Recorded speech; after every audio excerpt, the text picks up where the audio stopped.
ছোট্ট একটা গল্প। অবশ্যই। যখন এই যে এখন যে যশোর বা যে কোনো শহরে বা যে কোনো জায়গায় যে প্লে নার্সারি যে ক্লাসটা, এই ক্লাসটা তো গ্রামে আর ওইভাবে ছিল না। আমি একটা মসজিদ ভিত্তিক স্কুলে পড়তাম। আমার আগের যে ব্যাচ ওই সময় থেকে চালু হয়েছে 2005 সাল। তখন প্রথম ব্যাচে যে পুরস্কার দিয়েছিল ফার্স্ট সেকেন্ড থার্ড কে মেবি কোরের প্লেট দেওয়া হয়েছিল। পরের বছর আশা ছিল যে ওই প্লেট ওই পুরস্কার আমি পাবো।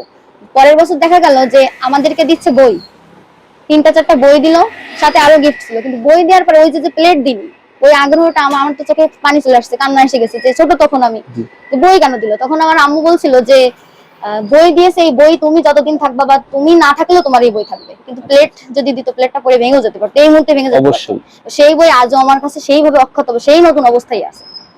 বই এই জন্য বলতেছি যে বইয়ের আসলে কোনো মৃত্যু হয় না, সত্যি কথা বলতে। পাঠক পাঠিকার লেখকের মৃত্যু হবে, কিন্তু বইয়ের মৃত্যু হবে না, সাহিত্যের কোনো মৃত্যু হয় না। অবশ্যই যদি সাহিত্যটা মৌলিক হয় সেটা অনন্তকাল ধরে চলতে থাকবে। কারণ আমরা এখন দেখতে পারি যে সেনেকা, যিনি একজন রাইটার, 2000 খ্রিস্টাব্দের জন্ম, মানে 2000 খ্রিস্টাব্দের আগে, মানে এখন থেকে প্রায় 2000 বছর আগের তিনি রাইটার।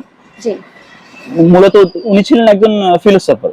তো তার ফিলোসফার হওয়ার যে আসলে প্রক্রিয়া, সেই প্রক্রিয়া কিন্তু এখনো চলমান আছে। কিন্তু মানুষের মধ্যে আমরা দেখতে পাচ্ছি যে এখন ফিলোসফারদের কিন্তু একটা নির্দিষ্ট এজের পরে তাদেরকে আমরা বুঝতে পারি, তারা মারা যাওয়ার পরে তার বিভিন্ন উক্তির মাধ্যমে আমরা বুঝতে পারি যে তিনি কি কর্ম করে গেছেন। হ্যাঁ, তো সেনেকার একটা বই আছে on the shortness of life.